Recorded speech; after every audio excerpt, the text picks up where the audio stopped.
Yo guys, welcome back to another Dragon Ball FighterZ video. Today I wanted to talk to you guys about something that's been going around the community a lot lately. And that is Dragon Ball FighterZ dead once Guilty Gear comes out? Recently, Rufamanga came out with a video talking about this, and I know Globku talked about it on his live stream just the other week. Now, really, I'm making this video because I want to hear what you guys have to say in the comments down below, so let me know what you think about this topic down there.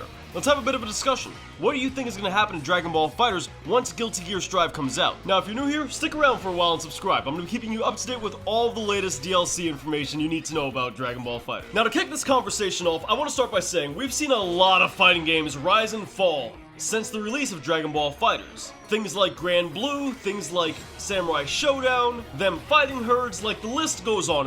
And none of these games really held a candle to Dragon Ball FighterZ. But Guilty Gear is a different story. This is a veteran franchise, a franchise with years under its belt and a massive dedicated fan base. Not to mention the fact that we recently finished the amazing beta that happened and people fell in love with the rollback netcode. And nowadays, with our current situation in the world where we're forced to stay inside, rollback netcode is a selling point, especially when it's as good as it was in Guilty Gear Strive. Like, this is gonna be the industry standard. Can we just say that right off the jump? People are going to demand rollback from here on out. And this is backed by the fact that once the beta ended for Guilty Gear, people fell in love with rollback netcode and they don't want to go back to Dragon Ball FighterZ. You had a lot of content creators and just fans in general all over the world saying that they wouldn't return to Dragon Ball FighterZ, or that Dragon Ball FighterZ simply just didn't feel good anymore. They weren't enjoying the experience. And I feel like that right there is a massive strike against Dragon Ball FighterZ. But we have to remember a certain thing. We gotta remember a specific little something here. This is Dragon Ball we're talking about. The franchise is massive and it has fans all over the world. And with potentially Season 4 or Dragon Ball FighterZ 2, which I don't think is happening right now, I think it's more likely we'll be getting Season 4, but with that right around the corner, there's still a lot of hype to be generated. Because these are characters that we grew up with. These are characters that we watched on TV. These are characters that we literally tried to turn Super Saiyan alongside in our backyards when nobody was watching because we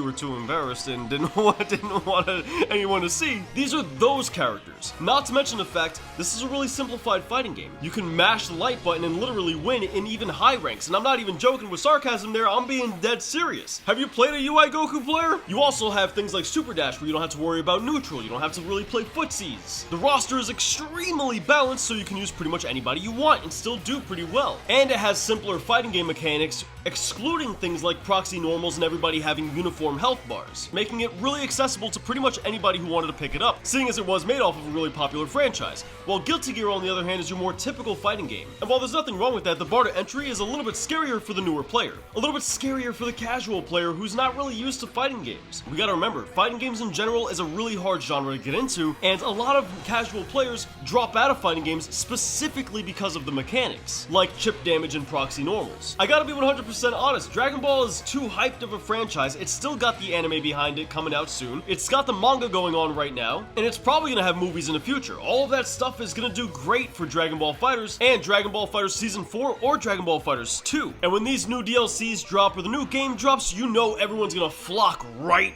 back to Dragon Ball. But you know what? I think Dragon Ball FighterZ has done a great thing for the fighting game community as a whole because it brought a lot of people into this genre that otherwise wouldn't be here. And we're going to see a lot of them in Guilty Gear as well. So let me know what you guys think about this topic in the comments down below. I'd love to hear your feedback. Now, if you guys enjoyed today's video, you guys enjoyed today's discussion, remember to hit the like button. It helps out a bunch. And if this is your first time watching my content, then feel free to subscribe. We got an amazing community here. And I'd love to see you guys back here for tomorrow's video. On that note, if you're staying awake and it's like 2 o'clock in the morning and you're watching my stuff and you haven't gone to sleep yet because you're procrastinating, then check out this video here on the left-hand side of your screen. This was a really fun ranked fight we did where I had to use Kefla against a really good player. And if you know anything, you know Kefla is not my strongest character, but it was a really good set. Now this video here on the right hand side, well, that's one YouTube thinks you'd enjoy. So pick your poison, have yourself a good time, and I'll catch you guys back here tomorrow. But until then, have yourselves a wonderful day.